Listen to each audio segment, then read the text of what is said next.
to The Hypnotist, the show that gives you inside access to cutting-edge hypnosis with real clients facing genuine issues. Brought to you by the hypnotherapist demanded by celebrities, CEOs, and even royalty, Adam Cox. These recordings took place live from Adam's clinic in London's world-famous Harley Street. So, get yourself comfortable and enjoy today's episode of The Hypnotist.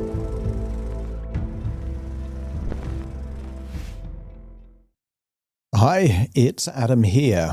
Now, you may have found yourself feeling very pressured in a work-related environment, and that might be because of deadlines, certain kind of objectives that you have to do.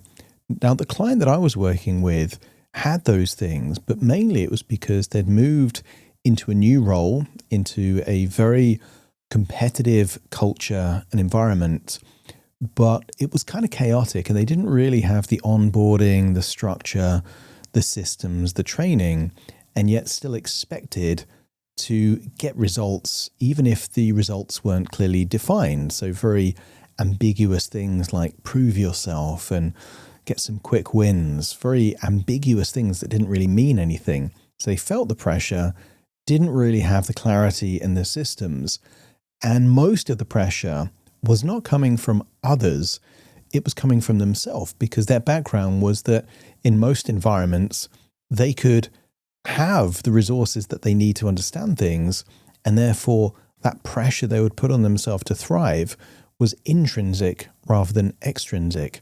But this was a different situation. They'd moved into a complex organization, quite political in many regards, and therefore lots of the variables were outside of their control. Sometimes they would have to seek clarity as to what they could do or not do, or understand systems that they'd never used before.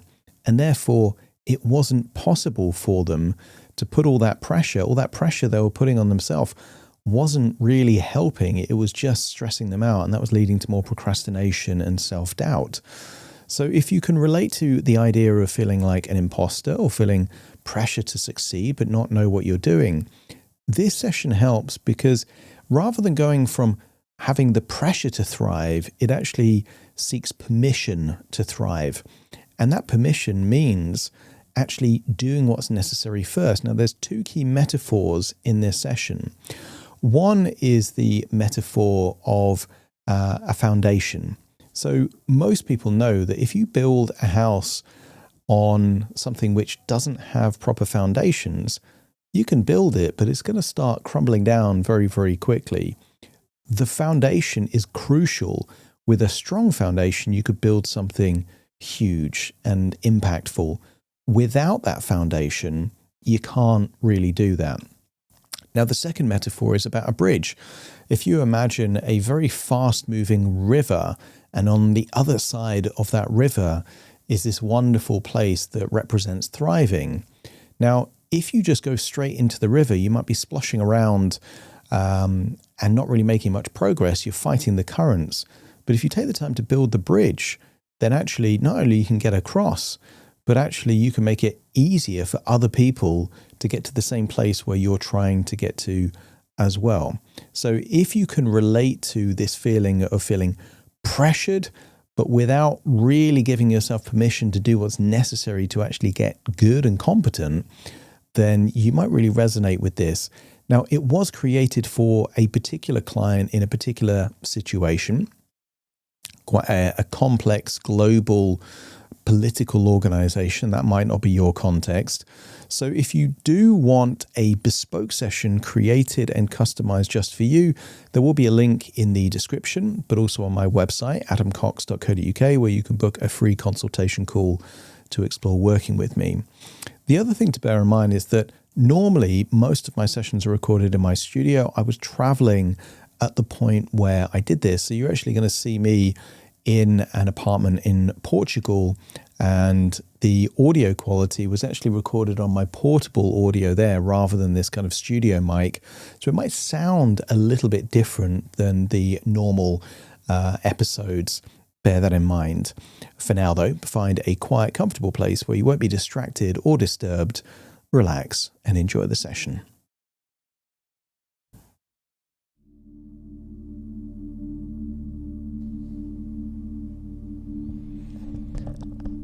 Take a deep breath in, and as you breathe in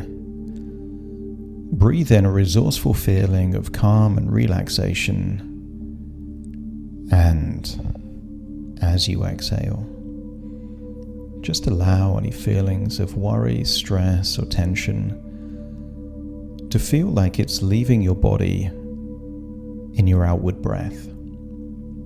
That's it. Breathing in relaxation and exhaling tension. And just notice with your eyes closed how much easier it becomes to focus on the sound of my voice as you continue to breathe in that resourceful feeling of calm and relaxation, and as you exhale, feeling that every outward breath releases even more of that tension. I want you to scan your body for any clues of tension in the jaw, the neck, or the shoulders. That's it. And as you breathe in, notice you're breathing in a warm color of relaxation, which is finding its way to those parts of your body that contain tension. Imagine it melting away any tension in your body. And then on the outward breath, just allow yourself to feel what it would feel like if that tension was melting away and then leaving your body in your outward breath. That's it. Each breath taking you deeper and deeper relaxed. In fact, the deeper you breathe, the more relaxed you feel. And the more relaxed you feel, the deeper you breathe.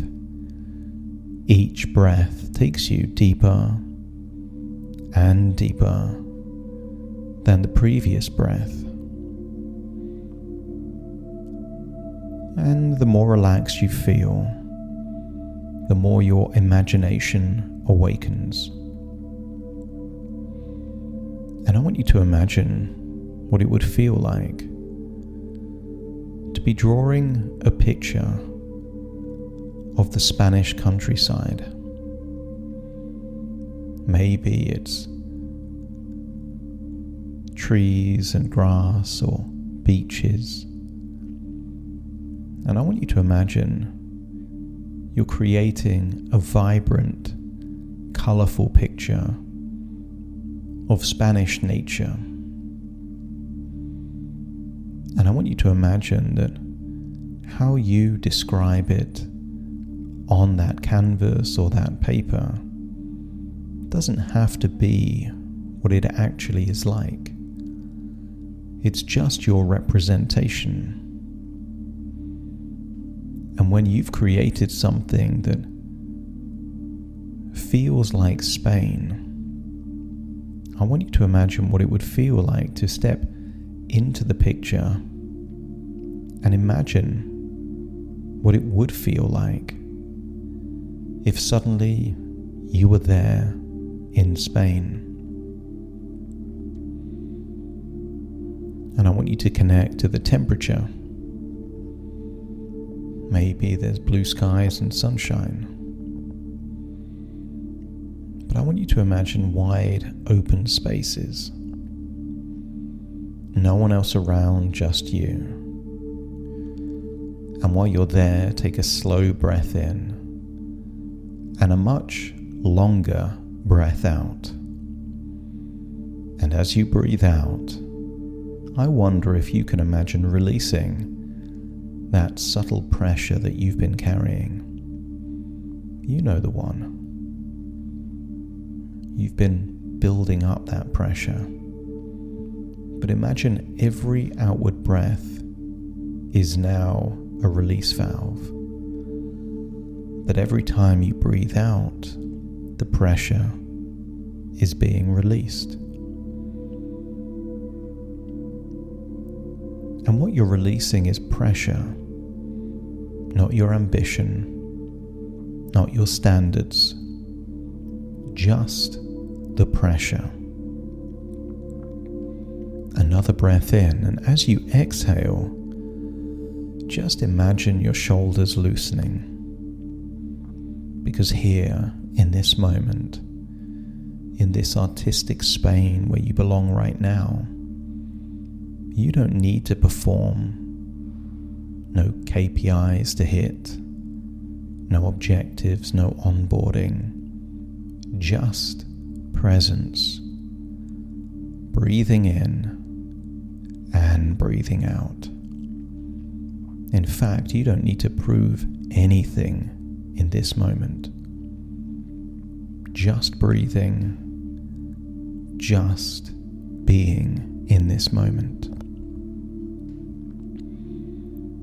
And with each breath, notice how the mind begins to slow down, as if the constant internal commentary begins to quiet. Because this time isn't about performance, no objectives, nothing you need to do, just about connection. And I wonder if you can find that voice, not someone else's voice, but your voice, that links to that pressure.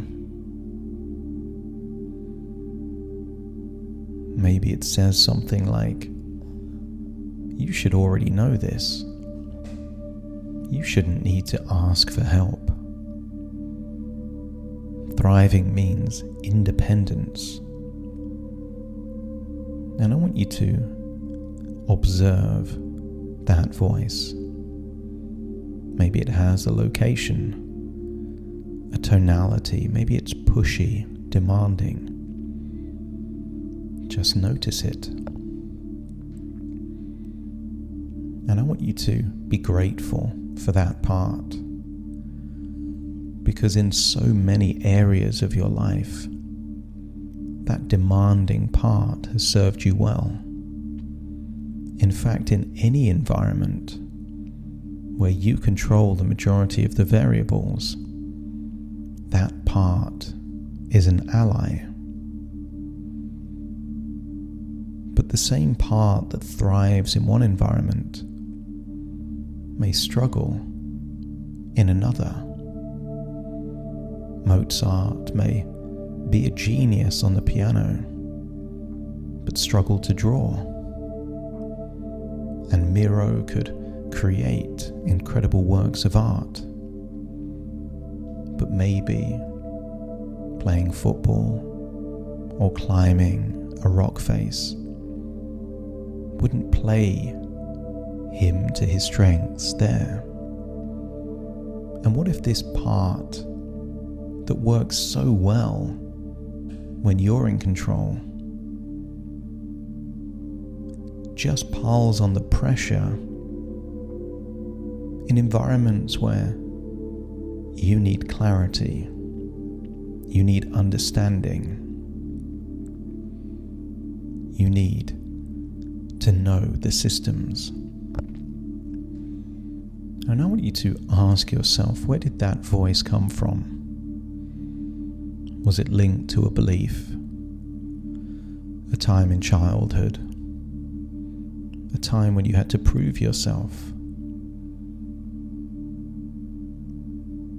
I want you to get a sense that no architect is expected to build without solid foundations, and no leader can be expected to govern without structure, and no ambassador can thrive without knowing the lay of the land and gathering intelligence. And what if what you've been calling pressure is actually your high standards, distorted by urgency? What if you're not behind?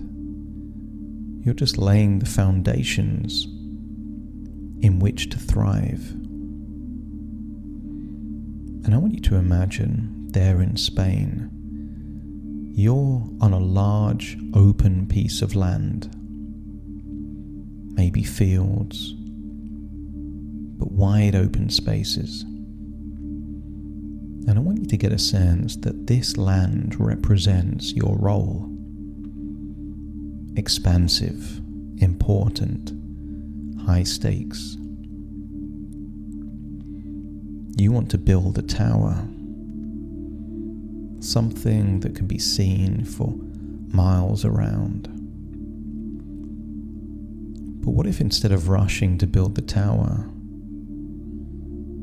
you realize that that big tower built on weak foundations will crumble very soon, and you'd rather build something that lasts, that impacts, that does what you want it to do. So imagine kneeling down there in that open land, and just imagine what laying foundations would feel like. Maybe it's digging deep. Maybe it's adding cement. Maybe foundation stones. And what if each foundation stone represents something powerful, something necessary? Things like clarity, clearly defined KPIs, process understanding, delegation structure, strategic reconnaissance. And you notice something. Nobody really admires the foundations, the biggest skyscrapers and towers and structures. Those foundations are ignored. But without the strong, deep foundations, that impressive structure would not exist. And I want you to congratulate yourself on the foundations that you've laid so far. And what if rather than rushing to build the tower, you're keen to be diligent, thorough, focused on laying those deep, strong foundations. Reminding yourself that foundations aren't visible from the outside, but they determine everything that stands above. Thriving is not about paddling harder in deep water, just staying above the surface. It's about building something stable enough that you no longer need to paddle. So imagine each stone you place in that foundation feels calm, deliberate, intentional.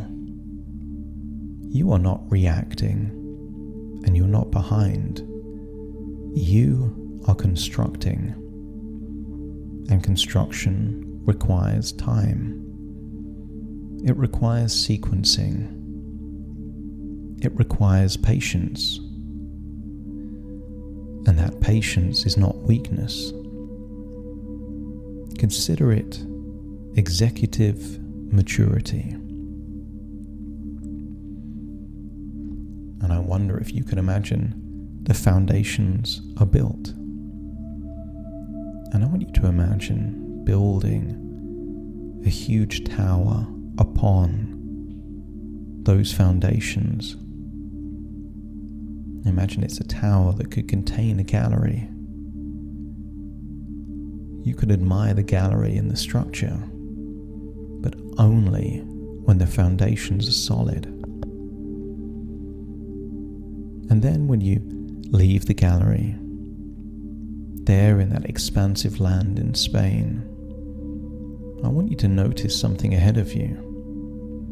A river, a deep, fast-running water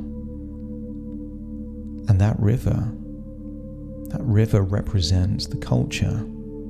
Fast-moving, competitive, swirling, chaotic, unpredictable. And on the other side of that river, we can just call it a magical land called thriving. And you can see it clearly. You can see that calm authority, confident decision-making, strategic engagement, not frantic energy, just composed leadership. And instead of diving into the river, you begin building a bridge. Each plank is something practical. Maybe part of that bridge is clarifying expectations, figuring out what success even looks like. Maybe it's about asking intelligent questions from that place of curiosity, or treating and learning new systems like reconnaissance. And each time, a bit more of that bridge is built. Consider leading your team through structure. And what if so many other people think they're thriving when they're just splashing around in the river? Wouldn't it make sense that when you build that bridge, it's the kind of bridge that means that future people in your organization don't have to splash around in the water. They could just follow the pathway on the bridge that you have built. That is structure, that is legacy. And I want you to get a sense of what that bridge would look like. Is it a creative bridge? Is it a simple bridge?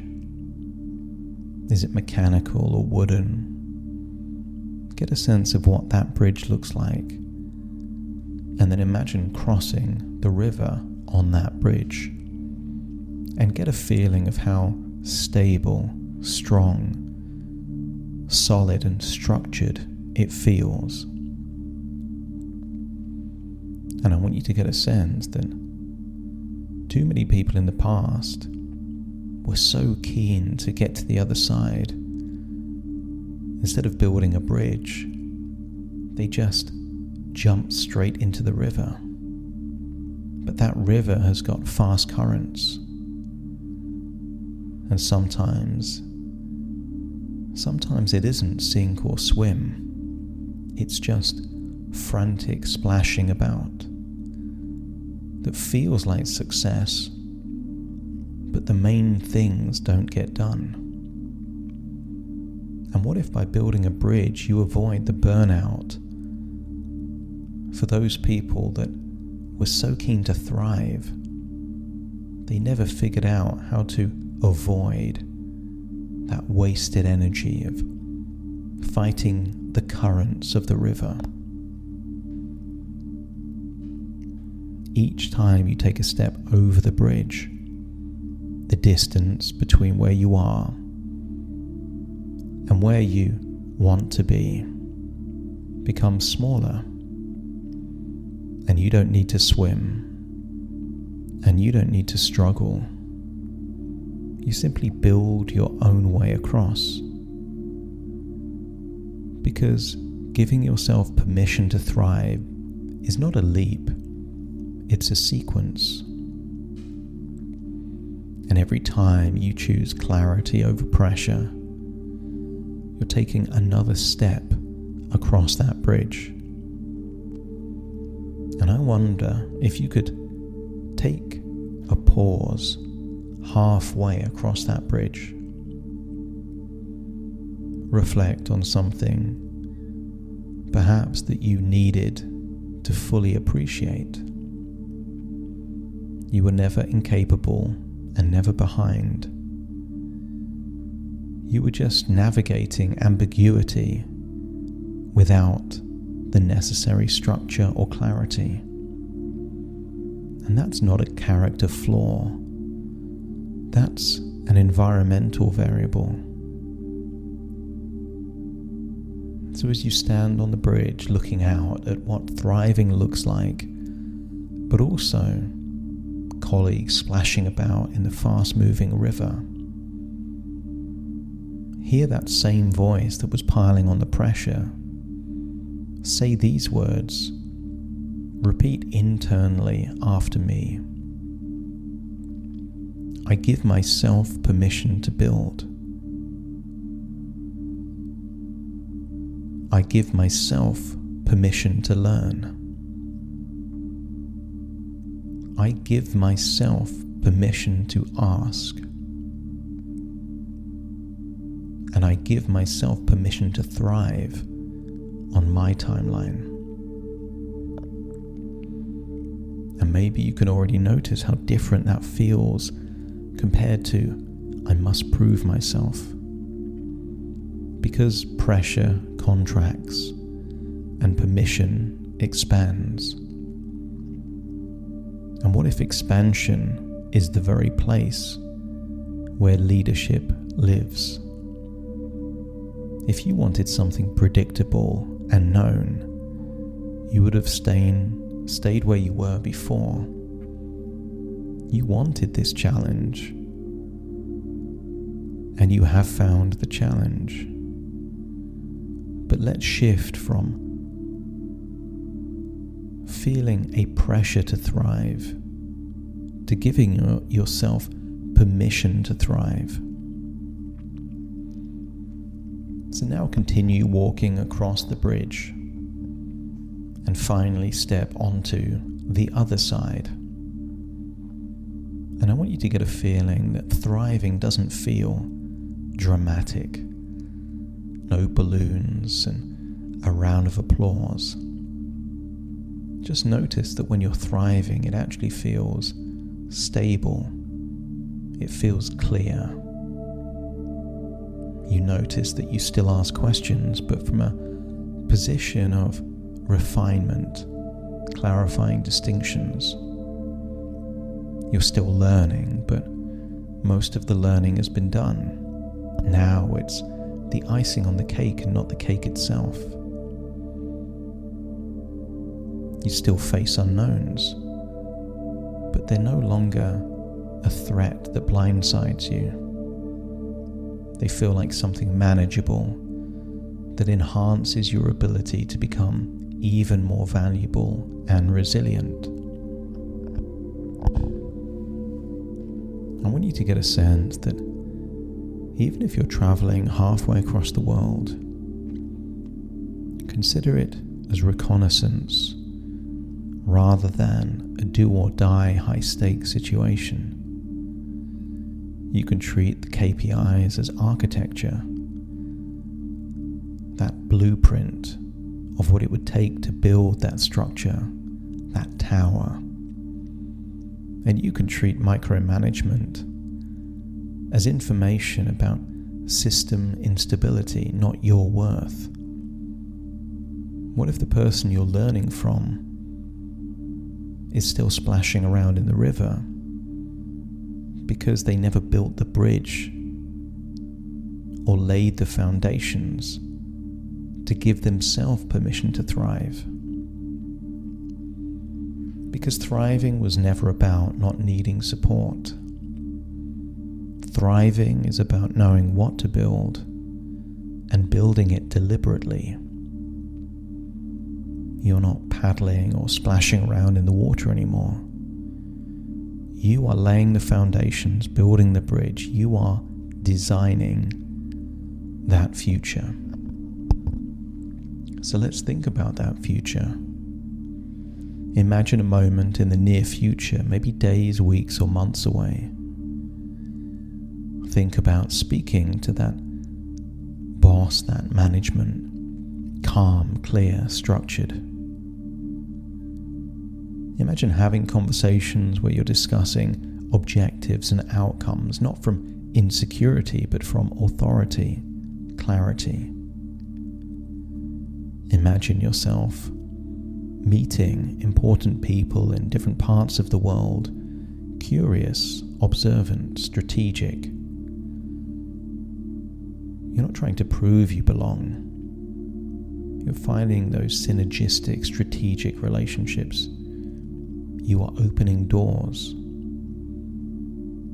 See that future version of you, comfortable in your own skin, knowing your worth, knowing you belong, because you are building something valuable, and valuable things need to be built right on strong foundations. So as you breathe in and breathe out, just allow the foundations, the bridge, and the other side to integrate. Maybe you can feel shifts, changes in energy, posture, movement in your body. Give permission for your nervous system to align with this new timeline. You build the foundations first, and then you build something impressive on top. You build the bridge first, and then on the other side, that's where you thrive. And maybe you can feel that sense of less urgency, more steadiness. Pressure is optional. Construction is intentional. And thriving, that is architectural. You can only thrive when you've built those foundations that are strong. And you are allowed to build, and you are allowed to thrive. So take one deep, slow breath in. And as you exhale, release any remaining pressure. And just get a sense that it feels winnable.